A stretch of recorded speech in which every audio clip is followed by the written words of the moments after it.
করার আগে তোর জন্মটাকে কি চিহ্নিত করতো। তোদের ভারত মাতাকে কে সৃষ্টি করেছে? মুসলিমরাই সৃষ্টি করেছে। তোর যে স্থাপত্য শৈলী নিয়ে গর্ব করিস না, সবই কিন্তু মুসলমানদের সৃষ্টি। আর একসময় মুসলমানরাই কিন্তু এই ভারতবর্ষ শাসন করতো, বুঝলে? দেখো বন্ধুরা, আমি একে নিয়ে ভিডিও বানাতাম না, কিন্তু এর মুখ থেকে যখন এই সমস্ত কথাগুলো শুনলাম তখন আর ভিডিও না বানিয়ে থাকতে পারলাম না। তাই ভাবলাম আমারও উচিত একে উত্তরটা দেওয়া। চলো প্রথমে ওর ভিডিওগুলো দেখে নিই, ও কি বলতে চাইছে। যে বাংলাদেশ আমরা সৃষ্টি করেছি, কি কি কি কি কি বললে? আবার বলতো, আবার বল। যে বাংলাদেশ আমরা সৃষ্টি করেছি তারা আনন্দে পটকা ফাটিয়েছে। বাংলাদেশ তোরা সৃষ্টি করেছিস? মায়েরই বড্ড হাসির কথা বললি। পটকাটা যদি তোর পোদের ভিতর ফোটাই, তোর ভাগ্য ভালো, বুঝলে? হ্যাঁ, ভারতীয়রাই বাংলাদেশকে স্বাধীন করেছে, এটা তোরা অস্বীকার করলো তোদের পূর্বপুরুষ এবং তোদের ইতিহাস এটা কখনোই অস্বীকার করতে পারে না। ভারত না থাকলে বাংলাদেশ কখনোই স্বাধীন হতে পারতো না। তোদের মুক্তিযোদ্ধারা বন্দুক পর্যন্ত চালাতে পারতো না, তারা দেশ স্বাধীন কি করে করবে? পাকিস্তানের এয়ার ফোর্সের সঙ্গে তোরা ডান্ডা নিয়ে মারামারি করতিস।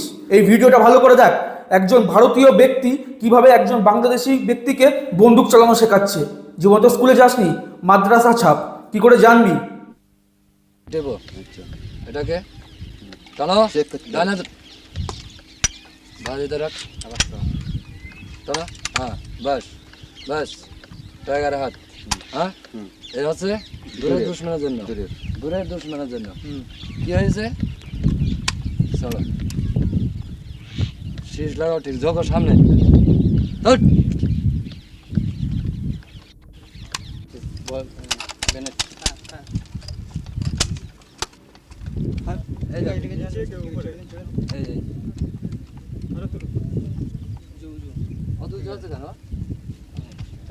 আরও শোন ছাগল, সেই সময় ভারতীয় সরকার বাংলাদেশি রিফিউজি প্রায় 1 কোটি লোকের মতন শুধু ভারতের শরণার্থী হিসাবে ছিল, আর তাদের খরচা ভারত সরকার বহন করেছে। বিশ্বাস করতে হবে না আমার কথা, তুই ইন্টারনেটে গিয়ে সার্চ করে নে, সেখানে সমস্ত ডকুমেন্টস পেয়ে যাবি। এমনকি তোদের দেশের যে নিউজ পেপার আছে সেখানেও এই কথাগুলো পেয়ে যাবি। ভারত হারার জন্য বাংলাদেশ পটকা ফুটায় কেন জানিস? ভারত হারলে বাংলাদেশে ঈদের মতো আনন্দ শুরু হয়ে যায়। ওটা ইসলামিক কান্ট্রি। নিজে যখন স্বীকার করছিস এটা ইসলামিক কান্ট্রি, তাহলে তোরা কিভাবে জন্ম দিলি বলতো? আমাকে একটু বুঝিয়ে বল। কিভাবে তোদের জন্ম হয়েছে সেটা তোদের বাপ দাদাকে গিয়ে জিজ্ঞেস কর, তারা ভালো বলতে পারবে। নাহলে তোকে একটা ভিডিও দেখাই, হয়তো তোর জন্মটা এইভাবেই, এই কারণেই হয়েছে। Women like Saira. She is 16 years old, a widow, and pregnant with the child of a Pakistani soldier. Like thousands of women throughout Bangladesh, she is carrying a child she does not want. She says that her husband was in the Mukti Bahini. He was a commander of the force, in the village. And this army people were looking for him, and they had broken into her house to take him away, actually. And when they were dragging him out of the house, she started screaming and protesting and crying, trying to hold back her husband. And one of them turned back and raped her in front of her husband, who was forced to sit and watch with guns pointed at him. And later on she Like says many that women she who were didn't raped by Pakistani soldiers, Saira is in disgrace among her people. Her parents take care of her, but they are certain that no man will ever marry her. Since January, many of the women ravaged by the Pakistani troops have been living in this house. They're being cared for by a government-sponsored women's rehabilitation group. Almost all of the women here are pregnant. They are very young, some only 13 years old. In a few cases, their parents have abandoned them. In others, their husbands have rejected them.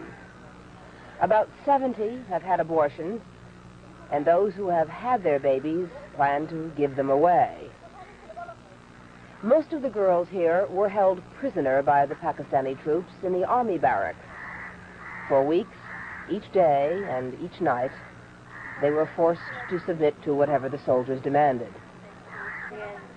This is Rushanara, 14 years old and 7 months pregnant. She was abducted from her home in Dhaka and taken to the army barracks where she remained for 3 months. She says there were nights when as many as 30 soldiers forced themselves on her. তোদের বাংলাদেশি মা বোনেদের পাকিস্তানি আর্মিরা এইভাবে rape করেছে, এইভাবে torture করেছে, তারপরও তোদের দেশের বেশ কিছু মানুষ পাকিস্তানকে এখনো পর্যন্ত সাপোর্ট করে। আর যারা তোদের সেই সময় বিপদের দিনে পাশে এসে দাঁড়িয়েছিল তাদেরকেই তোরা শত্রু হিসেবে মেনে নিলি। অবশ্য যাদের রক্তে বেইমানি তাদের কাছ থেকে এর থেকে বেশি আর কি আশা করা যেতে পারে? বাঙালিরা তোদেরটা খায় তোদেরটা পড়ে ঘুমায়, নাকি তোরা বাঙালিরটা খাস পড়ে ঘুমাস বলতো একটু ভালো করে? তোর বাপদাদা 14 গোষ্ঠী তো বাঙালিরটা খেয়ে বড় হলো বাইরে। বাংলাদেশের বৌদি তো তোদের আমের সিজনে আম, কাঁঠালের সিজনে কাঁঠাল, ইলিশের সিজনে ইলিশ, এগুলো না পাঠালে তোদের পেটের ভাতই হজম হয় না বাইরে। আরে ছাগল, তোদের জন্ম হয়েছে এখনো পর্যন্ত 100 বছর পূর্ণ হয়নি, তাহলে তোরা ভারতীয়দের খাওয়ালি কি করে? মাথার চুলগুলো তোর এমনি এমনি পেকে গেল, কিন্তু এখনো পর্যন্ত বুদ্ধি শুদ্ধি হলো না। ছাগলের মতন দাড়ি রাখলে বুদ্ধি শুদ্ধি কোনোদিনও হবে না, ছাগলকে ছাগলের মতনই লাগবে। এই মালগুলোকে চিহ্নিত করার আগে তোর জন্মটাকে কি চিহ্নিত করতো? তোদের ভারত মাতাকে কে সৃষ্টি করেছে? মুসলিমরাই সৃষ্টি করেছে। এই কথাগুলোর কারণেই আমি ভিডিওটা বানাতে বাধ্য হলাম। খেলাকে কেন্দ্র করে কথাগুলো অন্য জায়গায় নিয়ে যাচ্ছে, আর এই খেলাই হচ্ছে এমন একটা জিনিস যেটার মাধ্যম দিয়ে কিছু বাংলাদেশিদের মনের ভেতরে যে কতটা নোংরা জিনিস চলছে সেটাই এক্সপোজ হচ্ছে। তোদের ভারত মাতাকে কে সৃষ্টি করেছে? মুসলিমরাই সৃষ্টি করেছে। ভারত মাতাকে কে সৃষ্টি করেছে এই কথাটাই লোকটা বললো। এবার যদি আমি এর প্রকৃত উত্তরটা দিতে যাই তখন অনেকেরই খারাপ লাগবে। আমি কোনো ধর্মের বিরুদ্ধে নই, আমি সব ধর্মকে সমান চোখে দেখি, কিন্তু তার মানে এই না কেউ আমার দেশকে আমার ধর্মকে গালি করবে আর সেখানে চুপ করে থাকবো। ওর এই কথার উত্তরে যদি আমি ওকে এই কথাটা বলি, যখন ভারতের সৃষ্টি হয়েছে তখন ইসলাম ধর্মেরই কোনো অস্তিত্ব ছিল না, তখন কেমন লাগবে কথাটা শুনতে? যারা নিজেদের বাপদাদাকে অস্বীকার করে তারা কি খুব প্রশংসিত কাজ করে? তুই তো তোর বাপদাদাকে অস্বীকার করছিস ভাই। আর আমাদের বাপদাদাদের অস্বীকার করি? আমাদের বাপদাদারা হিন্দু ছিল আর সারাজীবন হিন্দুই থাকবে, বরঞ্চ তোরা কনভার্টেড মাল। কারণ ইসলাম ধর্ম সৃষ্টি হয়েছে ভারত দেশ থেকে, আর তারা কখনো বাংলা ভাষায় কথা বলে না। যখন সেই সময় মুসলিমরা ভারতকে আক্রমণ করে তখন এদের মতন কিছু মাল অন্য ধর্মে কনভার্ট হয়ে যায়, যে কারণে এরা বাংলা বলে। নালে আরবের মুসলিমরা কখনো বাংলা ভাষা বলে না। তা এখান থেকে প্রমাণিত হয় যে এরা কনভার্টেড মাল। যদি আমি এই কথাগুলো বলি তখন তো হয়ে যাবে আমি একটা। তোর যে স্থাপত্য শৈলী নিয়ে গর্ব করিস না, সবই কিন্তু মুসলমানদের সৃষ্টি। যাদের নিজের জন্মের ঠিক নেই তারা আবার অন্যকে কিভাবে সৃষ্টি করে আমার ভাই জানা নেই। দেখো ভাই, পরিষ্কার কথা, আমার এই ভিডিওর মাধ্যমে হেড ফেলানোর কোনো ইচ্ছা নেই। আমি হেড ফেলাতে চাই না, আমি চাই সব মানুষ যাতে একত্রিত হয়ে শান্তিভাবে চলে। কিন্তু কিছু মানুষ আছে যারা কোনোদিন শান্তি চায় না, তারা সবসময় অশান্তিই চায়, সে যে ধর্মেরই হোক না কেন। আর এদের এসব চিন্তাধারার জন্য আজকে ইউরোপিয়ান কান্ট্রি থেকে এদেরকে আস্তে আস্তে তাড়ানো হচ্ছে। Italian Prime Minister's big statement on Islam. Giorgia Meloni says there is no place for Islam in Europe. Compatibility problem with Islam. Says Taj Mahal থেকে নিয়ে কুতুব মিনার পর্যন্ত সবই কিন্তু মুসলমান সৃষ্টি করেছে। যারা নিজের দেশে কিছু সৃষ্টি করতে পারেনি তারা এইখানে এসে কি সৃষ্টি করবে? এখানে আক্রমণ করেছে, এখান থেকে লুটেছে, এখানকার মজদুর দিয়ে তারা নির্মাণ করেছে। আর যদি এতই ভালো কাজ করতো তাহলে নিজের দেশে কেন করতে পারেনি? আর একসময় মুসলমানরা কিন্তু এই ভারতবর্ষ শাসন করতো, বুঝলে? হ্যাঁ, এটা তবে ঠিক কথা, ওরাই শাসন করেছে, কারণ আমরা কোনোদিন অন্য কারোর উপর আক্রমণ করতে যাইনি, এটাই আমাদের সংস্কৃতি। আর তারা শাসন করেছিল বলেই তো এই সমস্ত মাল তৈরি হয়েছে কনভার্টেড। हमारे बाप दादा सब हिंदू थे, हमारे बाप दादा सब हिंदू थे। आस्था सबकी होती है और सब एक दूसरे से ज्वाइंट हैं। पहले हिंदू थे, बाद में मुसलमान हुए। পুরো ছাগল, দেখতেও পুরো ছাগলের মতনই লাগছে, কি আর বলবো। বারবার বলছি তোদের খেয়ে, তোদের দেশের খেয়ে, তোদের দেশ থেকে আমরা কি খাই বলতো? বাংলাদেশ একটা সৃজনশীল দেশ, এখানে কৃষকরা তাদের মাথার ঘাম পায়ে ফেলে নিজেরা পরিশ্রম করে ফসল ফলিয়ে খায়। এর এই সমস্ত কথাবার্তা শুনেই বোঝা যাচ্ছে মাদ্রাসা ছাপ, পেটে বিদ্যা নেই, একটা ঘরের মধ্যে যা একে শেখানো হয়েছে তাই বলছে। নাহলে এরকম মূর্খ আর অশিক্ষিতর মতন কে কথা বলে? গোমাতা গোমাতা বলে যে গরুগুলোকে মা বলে ডাকিস না, সেই গরুগুলোকেও তোরা পয়সার ধান্দায় পাচার করে দিস বাংলাদেশে, ওগুলো বাঙালিরা কিনে এনে খায়। আমি বারবার করে বলছি এই ভিডিওর মাধ্যমে আমার হেড ছড়ানোর কোনো উদ্দেশ্য নেই, কিন্তু যে আমার দেশকে দিনরাত গালাগালি করবে তাকে তো ভাই একটু অন্তত উত্তরটা দিতেই হবে, তাহলে সে কন্টিনিউ খিস্তি দিতেই থাকবে। আমাদের দেশ থেকেও বেশ কিছু মানুষ আছে যারা গরু এই দেশ থেকে ওই দেশে পাচার করে, কিন্তু ওই একটা কথা বললাম, বাংলাদেশের মধ্যে যেমন খারাপ মানুষ আছে, যেমন তোর মতন ছাগল আছে, আমাদের দেশেও কিছু তোর মতনই ছাগল আছে যারা পেশার জন্য গরু পাচার করে, আর তাদেরকেও দেখতে অনেকটা তোর মতনই। এদের এক্সপোজ করব। তুই এক্সপোজ করার যে পজি করে না কেন, তোকে মমতা দি সামনে পেলে পচ পচ করে দিবে। সেটা আমি জানি না কে কে পচ করবে, সেটা রাজনীতির ব্যাপার।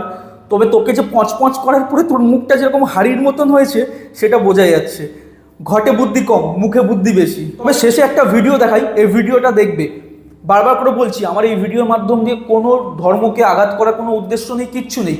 আমি জাস্ট ডিফেন্সের কথাগুলো বললাম। যে একটা ফালতু লোক এসে আজেবাজে কথা বলে যাবে, আমরা শুধু শুনবো, এমনটা তার হতে পারে না। তার এগেনস্টে আমি তাকে উত্তরটা দিলাম। আর আমি যে উত্তরগুলো দিচ্ছি সেগুলো সব প্রমাণের সাথে, এইসব আকাট মার্কা ছাগলের মতো মুখে যা এসছে তাই বলিনি, সঠিক এভিডেন্স দিয়ে তারপরে কথাগুলো বললাম। আচ্ছা, লাস্টে এই ভিডিওটা অবশ্যই দেখো। আমার উপরে কী ধরনের নির্যাতন হয়েছে সেটা তো বলে বোঝানো যায় না, তবে ৭১-এর দুঃসহ স্মৃতি বইটিতে তোমরা নিশ্চয়ই সেটা জানতে পেরেছ। আমার ছেলে আইএ পাস, মাইয়ে মেট্রিক পাস, ছেলে একটা পাইবি, আর একটা আমার বুকে দুধ খেত, স্বামী করতো দরিদ্রের কাজ। আমারও 2 হাত বান্ধি আমার সামনে আমার ছেলে মেয়ে স্বামী সবগুলি করলো। আমি বলিলাম বাবা পুরগে মারিস না, আমারে মার। বললো না তোরে মারবো না, তোর ছেলে মেয়ে তোর স্বামীরই, তোর সুমকি মারবো। ছোট্ট মেয়েটা আমার আউট গোড়া দিতে পারতো না, বুকে দুধ খাতুলো। সেই মেয়েকারই নেই সময় কাদার তলায় পুঁতে গুলি করে বুকি করে গাঙে দেয়। কারা আপনার উপর অত্যাচার করেছে? এ বারোয়ারের মোজার এমনও বেশি আছে, হাতে মোজার, হাতে মারা গেছে, মোজারটা বেশি আছে এখন। ওরা কারা? রাজাকারে কমান্ডার ছিল সেই মোজার। শ্রাবণ মাসের শেষের দিকে আমাদের পাক বাহিনী মিলিটারিরা আমাকে ধরে নিয়ে যায়। ধরে নিয়ে যাওয়ার পরে তাদের ক্যাম্পে আমারে 7 দিন পর্যন্ত রাখে, রাইকে খুব নির্যাতন চালায়। আমার পর নির্যাতন চালাইছে, দর্শন করছে, অনেক কিছু করছে, খেতে দেয় নাই। যদি পানি চাইছি তাহলে ডাবে কলাই করে পড়ছে।